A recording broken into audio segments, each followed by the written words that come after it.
విదేశాల డ్రగ్స్ చూస్తే అంత మనోళ్ళే అంత బీరకాయ పీసే అంత చుట్టాలు వదినికి వ్యాపారాలు భాగస్వామ్యాలు అంతా వీళ్ళే. విషం మాత్రం జగన్మోహన్ రెడ్డి గారి మీద.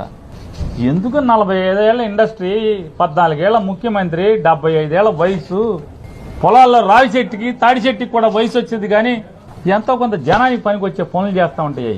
కానీ ఈయన అనుభవం, ఈయన వయసు ఎవరికి ఉపయోగం?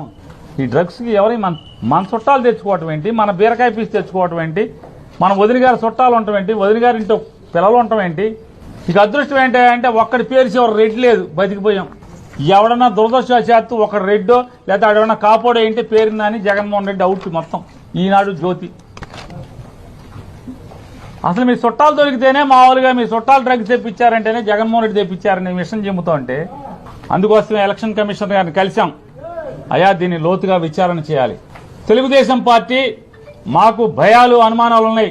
ఈ రాష్ట్ర ప్రజలకి, వైఎస్ఆర్ కాంగ్రెస్ పార్టీకి ఆందోళనలుగా ఉన్నాయి. బ్రాందీ పంచేటువంటి స్థాయి నుంచి దాటి ఈ రాష్ట్రంలో ఓటు కోసం డ్రగ్స్ ఏమన్నా పంచిపెడతాకి తెచ్చాడా చంద్రబాబు, ఆయన కొడుకు? ఒక్కసారి లోతుగా దీన్ని విచారణ చేయించి త్వరితగతిన దీన్ని అరకట్టండి. ఈ ఓడనకాల మరింకో ఓడగాని మరో. ఈ వీడియో కనుక మీకు నచ్చితే లైక్ చేయండి. మా ఛానల్ని సబ్స్క్రైబ్ చేసుకోవడం మాత్రం మర్చిపోకండి.